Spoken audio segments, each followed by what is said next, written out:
শাপলা চত্বরে গণহত্যার বিচার ও নারী বিষয়ক সংস্কার কমিশন বাতিল সহ 4 দফা দাবিতে সোহরাওয়ার্দীতে হেফাজতের মহাসমাবেশ।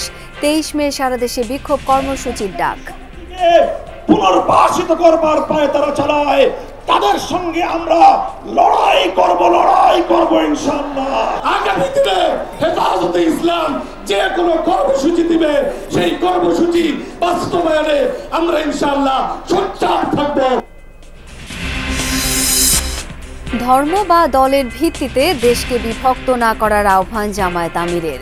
সব দিক বিবেচনায় এপ্রিলের মধ্যে নির্বাচনের দাবি। তারা কিছু সুপারিশমালা এনেছেন, কোরআনের বিপক্ষে দাঁড়িয়ে কোনো সুপারিশ দিবেন আর বাংলাদেশের মানুষ মেনে নেবে তা কখনো। জাতীয় স্বার্থে মত পার্থক্য ভুলে ছাড় দেওয়ার মানসিকতার আহ্বান জানালেন ডক্টর আলী রিয়াজ।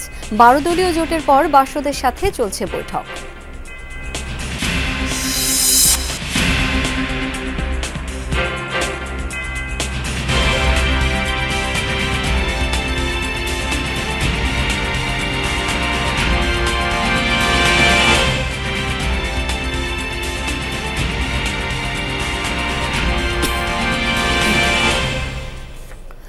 আমন্ত্রণ যমুনা নিউজে, আপনাদের সাথে আছি আমি শাওন দত্ত। এতক্ষণ শিরোনাম দেখছিলেন।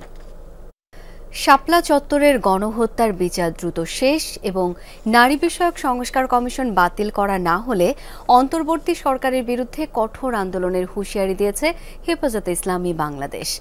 শনিবার ঐতিহাসিক সোহরাওয়ার্দী উদ্যানে 4 দফা দাবিতে আয়োজিত মহাসমাবেশ থেকে এই হুঁশিয়ারি দেন নেতারা। বলেন, ছাত্র জনতার রক্তের উপর দাঁড়িয়ে ইসলাম বিরোধী কোনো আইন বাংলাদেশে পাশ করতে দেয়া হবে না। মহাসমাবেশ থেকে আওয়ামী লীগের বিচার ও দলটি নিষিদ্ধের দাবি জানানো হয়। সকাল 9টায় আনুষ্ঠানিকভাবে মহাসমাবেশ শুরুর কথা থাকলেও 8টার মধ্যেই হেফাজতের নেতাকর্মীতে পূর্ণ হয়ে যায় সোহরাওয়ার্দী উদ্যান। রাজধানী সহ দেশের বিভিন্ন স্থান থেকে মিছিল নিয়ে সমাবেশে যোগ দেন নেতাকর্মীরা। 2013 সালের 5ই মের পর সংগঠনটির এটি বড় ধরনের শোডাউন। মহাসমাবেশে নেতারা বলেন, নারীদের প্রাপ্য অধিকার থেকে বঞ্চিত করতেই নারী কমিশন কিছু অবাঞ্ছিত প্রস্তাব দিয়েছে। এর মাধ্যমে নারীদের মর্যাদা ক্ষুণ্ণ করা হয়েছে বলে উল্লেখ করেন নেতারা। সরকারের কাছে দাবি জানাবো, মামলাগুলোকে দ্রুত এই মামলাগুলোকে শেষ করে দিন। কিন্তু বাংলাদেশের ধর্মপ্রাণ মুসলিম জনতাকে বেশ্যা ব্যক্তিতে বাধ্য করার জন্য আপনার কোনো এজেন্ডাকে চাপা দিবেন, পিঠা তক্তা বানিয়ে দেবে। সমাবেশে অংশ নেন বিভিন্ন রাজনৈতিক দল ও শ্রেণী পেশার প্রতিনিধিরা। জুলাই অভ্যুত্থানের প্রসঙ্গ টেনে তারা অভিযোগ করেন, কোনো রাজনৈতিক দল আওয়ামী লীগকে পুনর্বাসনের চেষ্টা করছে। এর পরিণতি ভয়াবহ হবে বলে হুঁশিয়ারি দেন তারা। আপনাদের দায়িত্ব শুধুমাত্র সেই সংস্কারগুলি করা, যে সংস্কারের মাধ্যমে বাংলাদেশে ফ্যাসিবাদের পুনরুত্থানের পথ আমরা বন্ধ করতে পারবো। আওয়ামী লীগ নির্বাচন করবে কি করবে না, আওয়ামী লীগ আসবে কি আসবে না, এই সিদ্ধান্ত নিয়েছি আমরা। আওয়ামী লীগ মারা গিয়েছে বাংলাদেশে আর জানাজা হয়েছে দিল্লিতে। আমার ভাই আবরার এবং শহীদ আবু আলিফের রক্তের উপরে পাড়া দিয়ে এই আওয়ামী লীগ বাংলাদেশে আসবে না। সমাবেশে নেতারা অভিযোগ করেন, মিয়ানমারের সঙ্গে মানবিক করিডোরের নামে দেশকে যুদ্ধের দিকে ঠেলে দিচ্ছে সরকার। 12 দফা ঘোষণাপত্রেও এসবের উল্লেখ করে হেফাজতে ইসলাম। মানবিক করিডোরের নামে বাংলাদেশকে ইন্দো প্যাসিফিক অঞ্চলে যুদ্ধের দিকে ঠেলে দিবেন না। আমরা ভারতকে সাহায্য করেছি, যদি আটলান্টিকের উপর থেকে কেউ আগ্রাসন করতে আসে, বাংলাদেশের প্রত্যেকটি মাদ্রাসায় একটা ক্যান্টনমেন্ট হবে। নারী বিষয়ক সংস্কার কমিশন ও তাদের কোরআন বিরোধী প্রতিবেদন অবিলম্বে বাতিল পূর্বক আলেম ওলামার পরামর্শক্রমে ধর্মপ্রাণ বৃহত্তর নারী সমাজের প্রতিনিধিদের অন্তর্ভুক্ত করে নতুন কমিশন গঠন করতে হবে। বক্তারা অভিযোগ করেন, বর্তমান সরকার বিভিন্ন ক্ষেত্রে শত শত মামলা প্রত্যাহার করলেও হেফাজতের নেতাকর্মীদের মামলাগুলো প্রত্যাহার করছে না। সমাবেশে সংগঠনের আমিরের লিখিত বক্তব্য পাঠ করা হয়। আমার শাপলা চত্বরের বেওয়ারিশ হিসেবে দফন হওয়া প্রতিটি লাশ, গুম হওয়া প্রতিটি শহীদের তথ্য উদ্ঘাটন করতে হবে। শিক্ষা ও কর্মক্ষেত্রে নারীর নিরাপত্তা নিশ্চিত করুন। সমাবেশ শেষে নতুন কর্মসূচি ঘোষণা করেন সংগঠনের মহাসচিব। আগামী 23 মে 2024 বাদ জমা 4 দফা দাবিতে দেশব্যাপী বিক্ষোভ কর্মসূচি পালন করা হবে। সম্মিলিত মোনাজাতের মধ্য দিয়ে শেষ হয় 4 দফার মহাসমাবেশ। 4 দফা দাবিতে মূলত আজকের মহাসমাবেশ অনুষ্ঠিত হলেও সবচেয়ে বেশি আলোচনা এসেছে নারী কমিশনের সংস্কার প্রস্তাব এবং কমিশন বাতিল বিষয়ে। হেফাজত নেতারা বলছেন তাদের যে দাবি কমিশনের বাতিলের বিষয়ে সেটি যদি মানা না হয় তাহলে ভবিষ্যতে আবারও আরেকটি শাপলা চত্বরের পুনরাবৃত্তি ঘটবে এবং সেটার জন্য দায়ী থাকবে বর্তমান অন্তর্বর্তীকালীন সরকার। রিয়াজ রায়হান, যমুনা নিউজ, ঢাকা। নারী বিষয়ক সংস্কার কমিশনের কিছু সুপারিশ মোটেও সমর্থনযোগ্য নয়, কোরআনের বিপক্ষে যায় এমন কোনো সুপারিশ জনগণ মানবে না, এমন মন্তব্য করেছেন জামায়াতের আমির ডাক্তার শফিকুর রহমান। আর নির্বাচন ইস্যুতে তিনি বলেন, সংস্কার কার্যক্রম আন্তরিকভাবে করা হলে সরকার ঘোষিত সময়ের মধ্যেই নির্বাচন সম্ভব। দলের আমির সম্মেলনে তিনি জাতিকে দল ও ধর্মের ভিত্তিতে বিভক্ত না করার আহ্বানও জানান। রাজধানীর মগবাজারে 2 দিনব্যাপী জামাতের জেলা ও মহানগরী আমির সম্মেলন।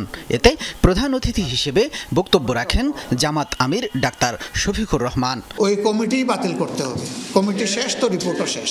বক্তব্যে নারী বিষয়ক সংস্কার কমিশনের কিছু সুপারিশের বিষয়ে সম্পূর্ণ দ্বিমত পোষণ করেন জামাত আমির। আমরা বিস্মিত হয়েছি, আমাদের বিদ্যমান কালচার, তাহজিব, তামাদ্দুন এর সম্পূর্ণ বিপক্ষে গিয়ে তারা কিছু সুপারিশমালা এনেছেন।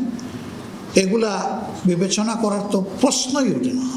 তাদের কিছু কিছু সুপারিশ আল্লাহর বিধানের বিপক্ষে দাঁড়িয়ে তারা পেশ করেছে, কিন্তু কোরআনের বিপক্ষে দাঁড়িয়ে কোনো সুপারিশ দিবেন আর বাংলাদেশের মানুষ মেনে নেবে তা কখনো। ডাক্তার শফিকুর রহমান নির্বাচন ইস্যুতে এ সময় বলেন, সুষ্ঠু নির্বাচনের অপেক্ষায় গোটা জাতি, তাই জানুয়ারি ফেব্রুয়ারির মধ্যেই সেটা করা উচিত। যদি অংশীজনেরা সবাই সেরকম সহযোগিতা করে, আমরা মনে করি সরকারের ঘোষিত সময়ের ভিতরে সংস্কার সাধন করে নির্বাচন সম্ভব। এর জন্য 2টি সময়কে আমরা উপযুক্ত মনে করি। একটি হচ্ছে ফেব্রুয়ারি মাস রোজা শুরু হওয়ার আগে, আরেকটি হচ্ছে যদি কোনো কারণে এই সময়ের ভিতরে সংস্কারগুলো এবং বিচারের দৃশ্যমান প্রক্রিয়া জনমনে আস্থা সৃষ্টির পর্যায়ে না আসে, তাহলে ম্যাক্সিমাম এপ্রিল পার হওয়া উচিত নয়।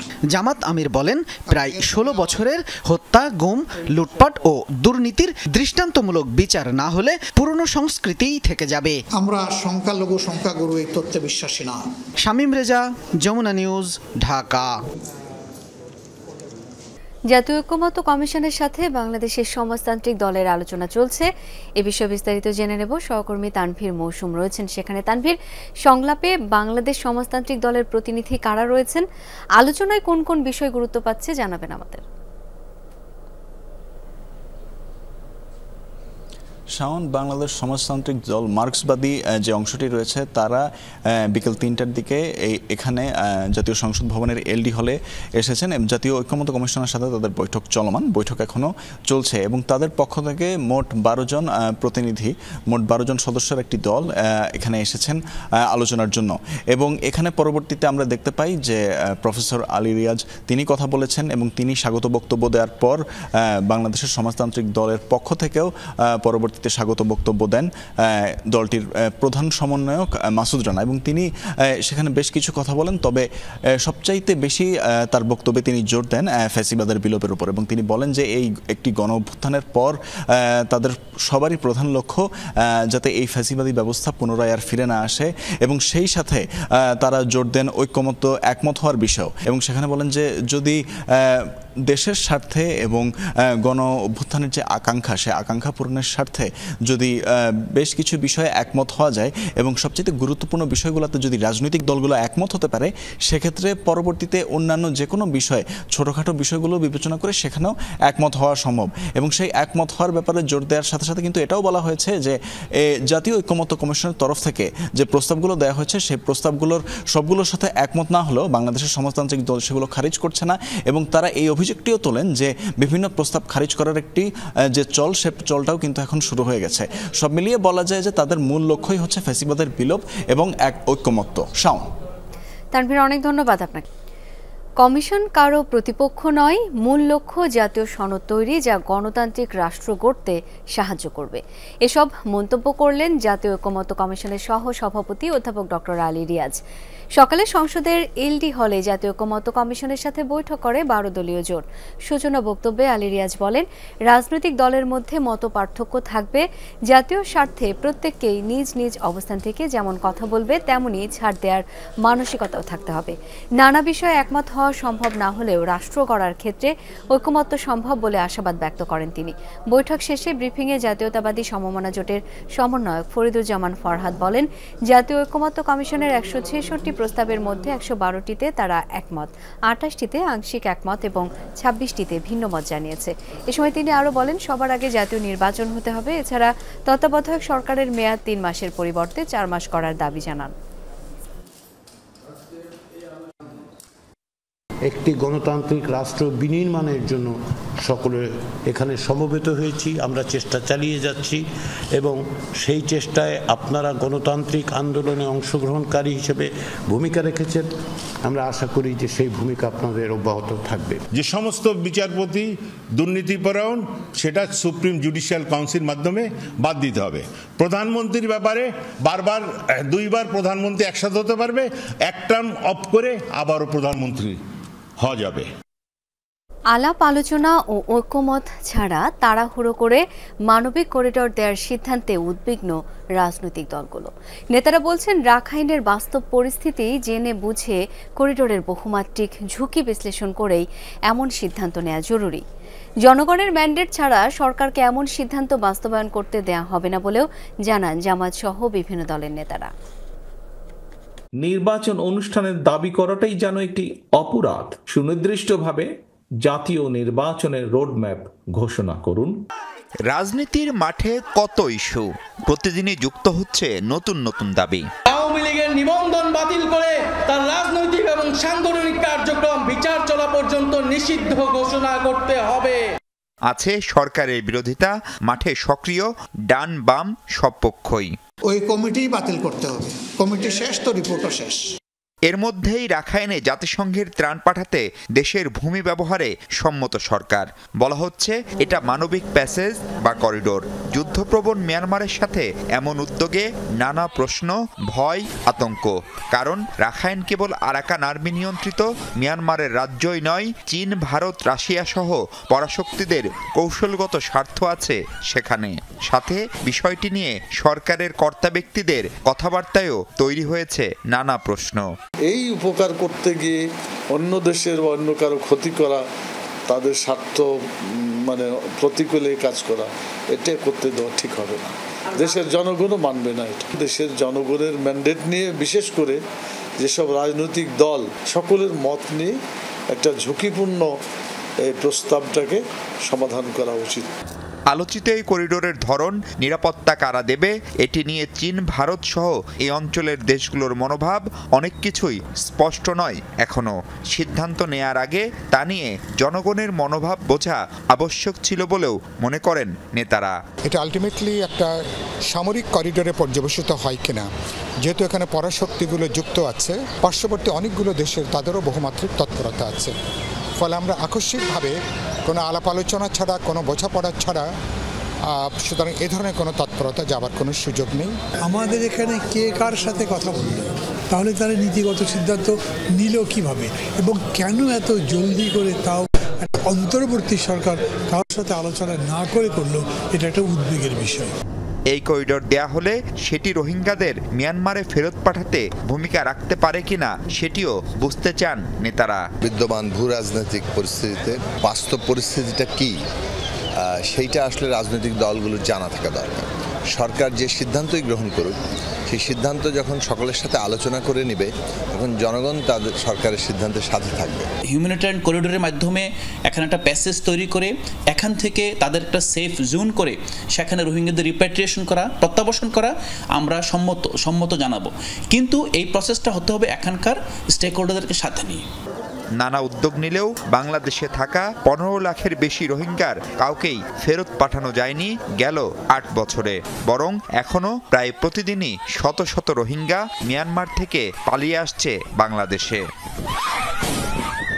মাহফুজ মিশু, যমুনা নিউজ, ঢাকা।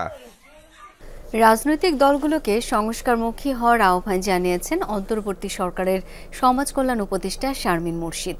বলেন, গণ অভ্যুত্থানে ১৫০০ মানুষ মারা গেছে, এখনো পঙ্গু ৩০,০০০।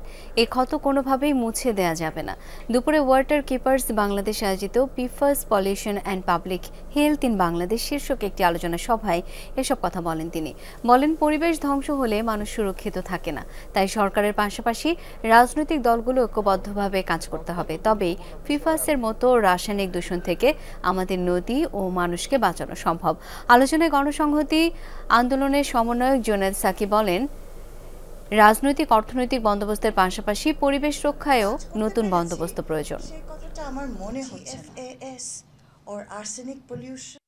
বাংলাদেশে ৩০,০০০ মানুষ পঙ্গু, ১৫০০ ছেলে মেয়ে মারা গেছে। এটা কিন্তু মুছে দেওয়া যাবে না। So we do not want to see our political parties doing business as usual. আমরা চাই যে তারা তাদের নিজের দলকে সংস্কার করুক। ৬৪ জেলার ৫০০ থানার পরিকল্পনা না করেন যে কোথায় আসলে শিল্প করা যাবে, কোথায় কৃষি থাকবে আর কোথায় মানুষ থাকবে, তাহলে বাংলাদেশ আর এই সামনের চ্যালেঞ্জ মোকাবেলা করতে পারবে না। পরিকল্পনা খুব গুরুত্বপূর্ণ। জনসংখ্যাকে জনসম্পদে পরিণত করতে না পারলে তা দেশের জন্য বোঝা, এই মন্তব্য করেছেন প্রধান উপদেষ্টার মুখ্য সচিব এম সিরাজউদ্দিন মিয়া। সকালে আগারগাঁও এনএসডি সভাকক্ষে জাতীয় দক্ষতা উন্নয়ন কর্তৃপক্ষের সাথে বুয়েট রুয়েট জাতীয় উন্মুক্ত বিশ্ববিদ্যালয়ের পৃথক 4টি সমঝোতা স্মারক স্বাক্ষরিত হয়। সেই অনুষ্ঠানে তিনি জানান, চতুর্থ শিল্প বিপ্লবের চ্যালেঞ্জ মোকাবেলায় বিশ্ববিদ্যালয় পর্যায়ে শিক্ষার পাশাপাশি দক্ষতা উন্নয়ন প্রশিক্ষণের বিকল্প নেই। সার্টিফিকেট অর্জনের সাথে জ্ঞান ও দক্ষতার সামঞ্জস্য না থাকলে হতাশায় ভোগেন শিক্ষার্থীরা। তাই সরকারের সাথে প্রাইভেট সেক্টরের সমন্বিত উদ্যোগ বাস্তবায়িত হলে এই সমস্যার সমাধান হবে মনে করেন তিনি। দেশ নিয়ে একদল লোক ছিনিমিনি খেলছে, এই মন্তব্য করলেন বিএনপির স্থায়ী কমিটির সদস্য হাফিজ উদ্দিন আহমদ। বলেছেন, মানবিক করিডোর নিয়ে জনগণ উৎকণ্ঠিত, জনগণের সম্মতি ছাড়া বাংলাদেশ যুদ্ধে জড়িয়ে পড়ছে কিনা প্রশ্ন তোলেন তিনি। শনিবার জাতীয় ক্রীড়া পরিষদে এক অনুষ্ঠানে কথা বলেন এই বিএনপি নেতা। হাফিজ বলেন, দেশ এখনো মুক্ত হয়নি, ঝুলন্ত অবস্থায় আছে। বর্তমান সরকার নির্বাচন চায় না, তারা গণতন্ত্র বিকশিত হওয়ার সুযোগ দেবে না। উপদেষ্টাদের কথা তা পরিষ্কার। তিনি বলেন, গণতন্ত্র পুনর্বাসনের জন্য হাজারো শহীদ রক্তের প্রতি সম্মান জানিয়ে গণতান্ত্রিক ব্যবস্থা প্রবর্তন করা উচিত। একটি রাষ্ট্রকে নিয়ে তারা ছিনিমিনি খেলছে। এখন তো আরেক বিপদ সামনে উপস্থিত হয়েছে, মানবিক করিডোর। আমরা কি জনগণের সম্মতি ব্যতি রেখে যুদ্ধে জড়িয়ে পড়তে যাচ্ছি? দেশের মানুষ আজকে অনেক উৎকণ্ঠিত, আমরাও উৎকণ্ঠিত।